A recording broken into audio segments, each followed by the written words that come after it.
It is September 20 something. I should know. Also, it's like 26 degrees and it's supposed to feel like 35 before the weekend's over. So it's weird. It's gorgeous. It's going to be just a stunning weekend. But I'm getting ahead of myself. This is literally the first time I've turned the camera on.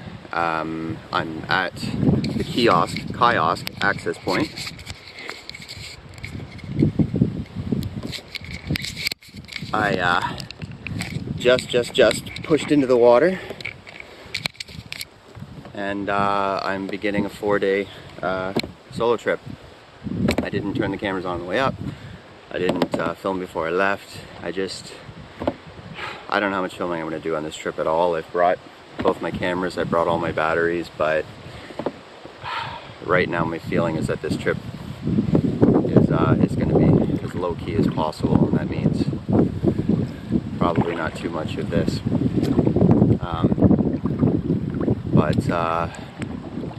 But yeah, I'm really excited to be here. I'm staying on Mouse tonight and Maple for my last 2 nights, and then paddling out down Maple Creek. And this will be my farewell trip for the year. I will not make it to Algonquin again this year. I shouldn't be here now. I'm so busy at work. I have no business taking time off, but I just needed one last goodbye trip. So yeah, I think that'll do it for now. It's noonish, and I've got to get to Mouse, which is, I don't know, it's a few hours anyway, so I would like to put some distance behind me.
Okay, I'm just set up to start the first portage out of Kiosk.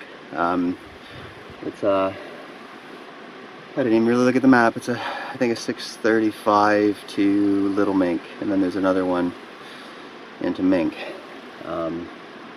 after a bit of a paddle. You can actually walk the railroad tracks and sort of bypass the lake in the middle if you want, but it adds a good kilometer plus of portaging and doesn't really seem to be worth it. I've done it before. It's felt long. Anyways, it's a beautiful summer day in late September. It's going to be a hot one, and I'm really going to enjoy my swim when I get to Mouse.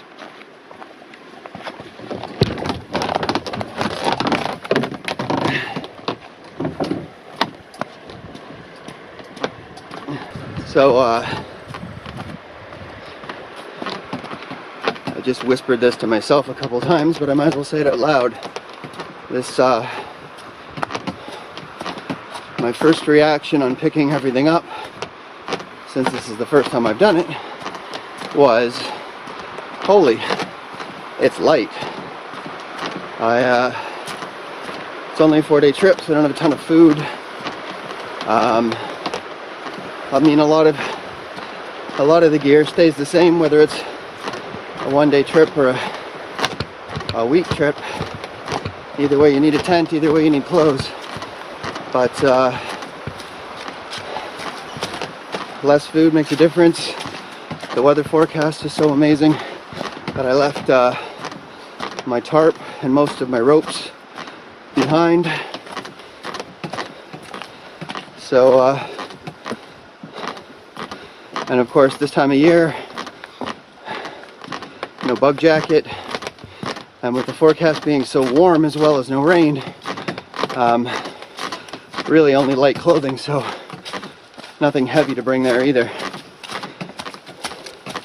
So, you know, every little thing you add to your pack or take out of your pack doesn't seem like a big deal until you pick it up, and you realize that all those little decisions you make about things that are sort of on the bubble can make the difference between having easy carries and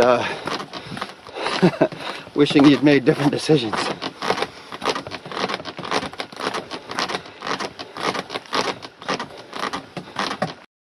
I just pushed back into the water from my second portage, which was the 410 from Little Mink to Mink, and so that would put me on Mink Lake, which in my opinion is one of the ugliest lakes in the park.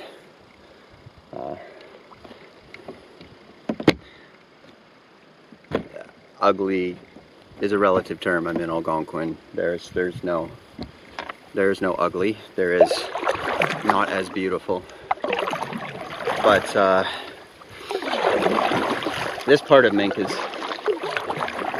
So, I'll show you why I have this opinion of Mink. I don't know how well that's going to show, but right there, this whole left bank, that is the east bank of Mink, is former railroad tracks, which is still a maintained road of sorts. I'm pretty sure that's how the cottagers on Cowshon and not on Cowshon, on I don't know. There's a little version and a big version. I don't think it's Cowshon. Doesn't matter. There's some cottages in here. I think that's how they get there. Now the cottages aren't on Mink, but when one whole shore of the lake is a gravel embankment, it takes away from the beauty somewhat. Now I was tempted to go into White Birch and then down through Water Clear instead. They'd get me the same place in the end, but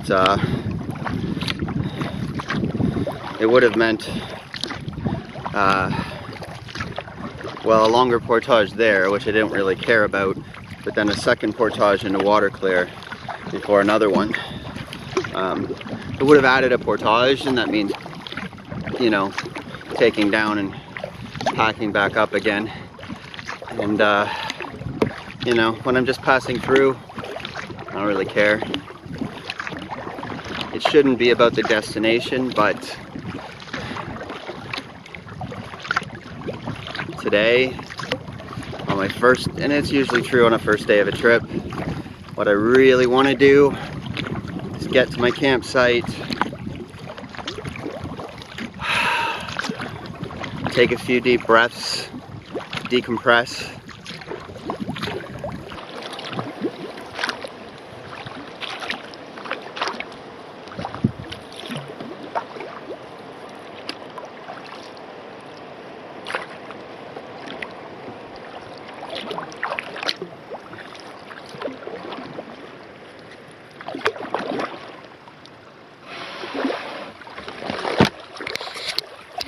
Right. As I was saying before the battery died mid-sentence, my first dead battery, I just pulled up to the 1160 from Mink to Club. So I get over this, I have a bit of an ugly creek paddle, and a 600 in a mouse, and I'm at my destination. Although, I say an ugly little creek paddle, but I'm ignoring Club, which is actually quite pretty. It should be all lily pads and stuff, if I remember correctly, and if it's the right time of year. So yeah, I just pulled up, and I'm going to get set up, have a bit of water, and get on my way. In case anyone's curious, here's my battery collection. 1, 2, 3, 4, 5, 6, 7 times 3, so there's 21 batteries in here, and I have a few more in my emergency bag. Teeth up means I haven't used it yet. Teeth down means it's identical.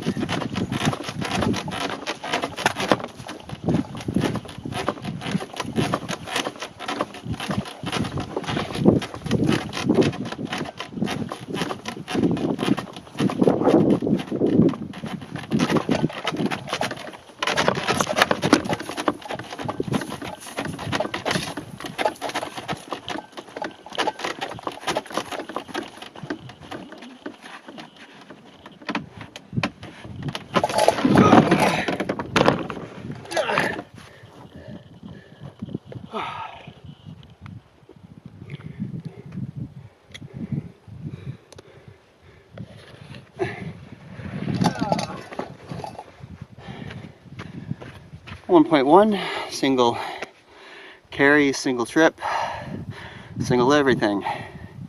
That trail, I mean, it's that far from being called a cart trail. It's flat except for one hill. It's really good footing, no rocks, no roots. You can just eat up the distance. That's a very friendly portage. Very friendly. So this is club. You can't see a lot of it from here. Just, you know, scrub mostly. But it opens up. It's actually pretty nice. So I can't believe there's mosquitoes.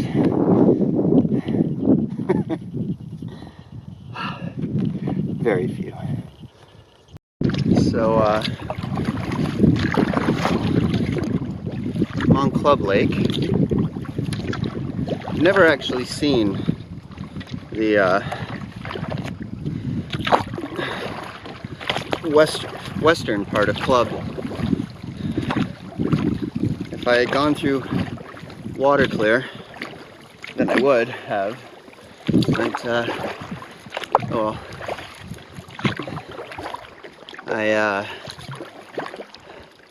you can definitely tell it's fall here, and I don't mean because of the trees. It's all conifers.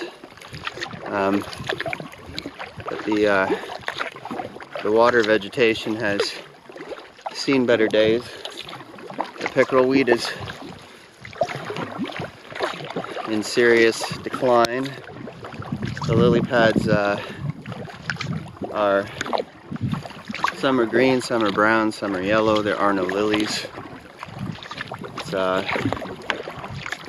definitely after summer here.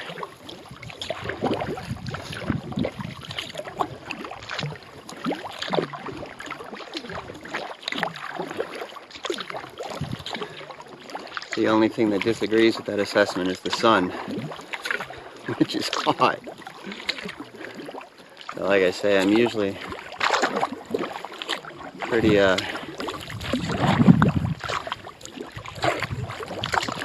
serious about. Ah! All right, let's pay attention, Bob.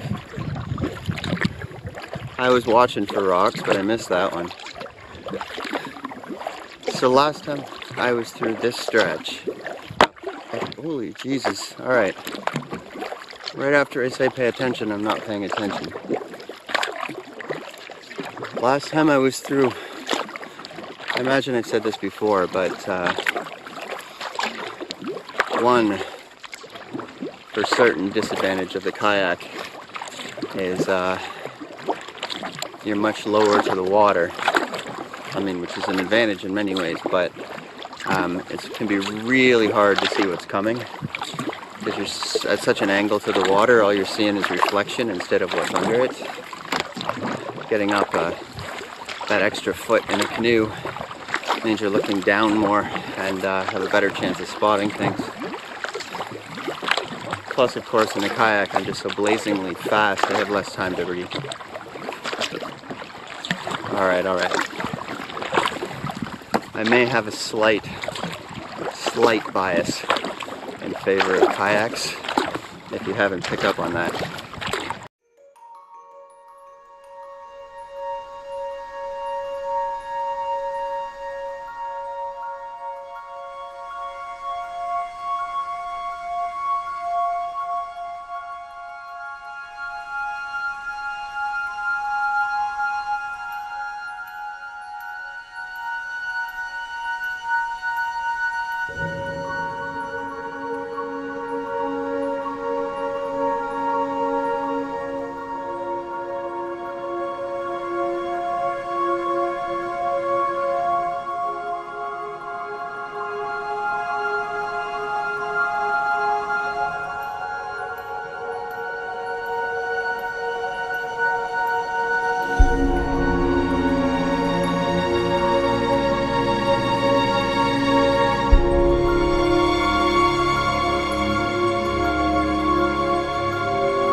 since I'm stopped on a beaver dam. I thought I'd say hi.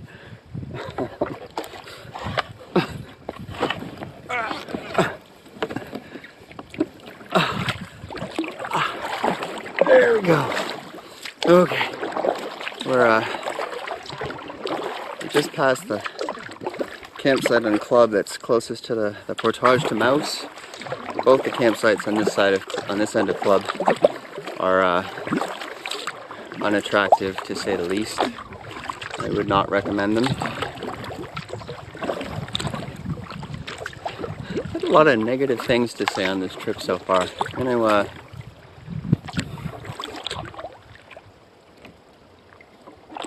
it's an aigrette. I'm gonna curtail cynicism and negativity. I'm in Algonquin, and if that were my campsite, I'd be happy to be there. I'll be happier to be on my campsite on Mouse, but it's Algonquin. It's all beautiful. It's all beautiful. Alright, stop looking at me.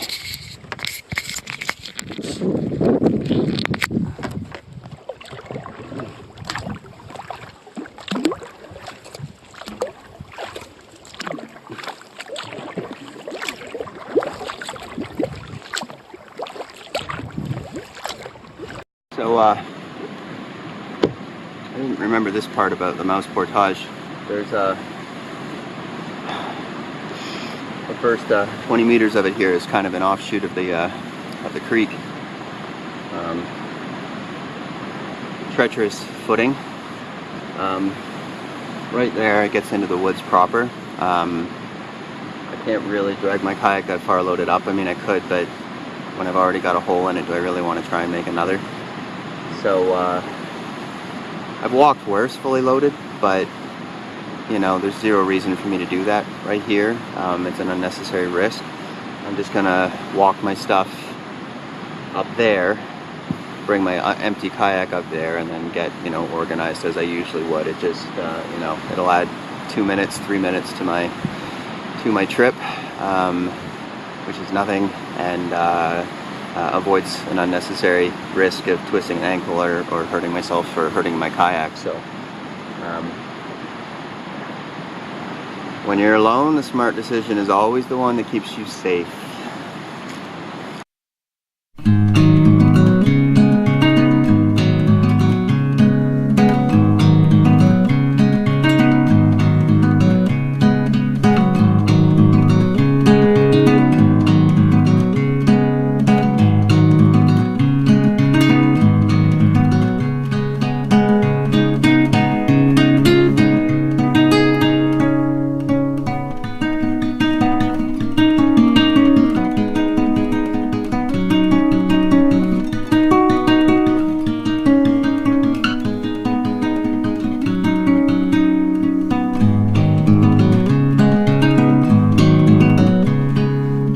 Mouse.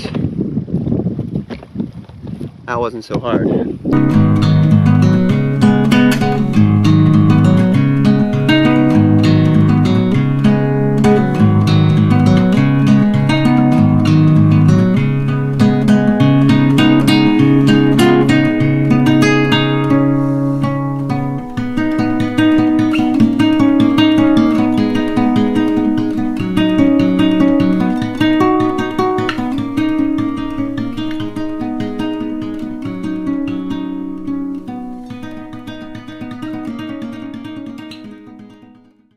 Alright, so so the way these Mouse campsites on the east side work is there's two of them with a beach in the middle that they have well-worn paths to. So I pulled up on the beach because it's actually a much nicer pull-up than either of the sites. And then I scouted both. I didn't bring my camera, I just walked over to each. They're not far. And this one was my choice.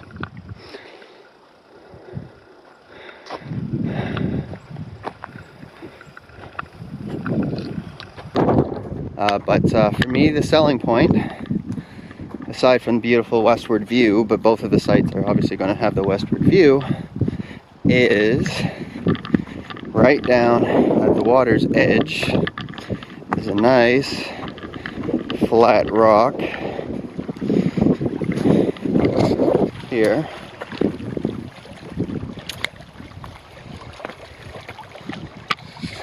where I am going to be sitting and watching the sunset if I'm not on the beach. So the beach, as you can see, is literally right there. It's a 20-second walk. So this is perfect. I'm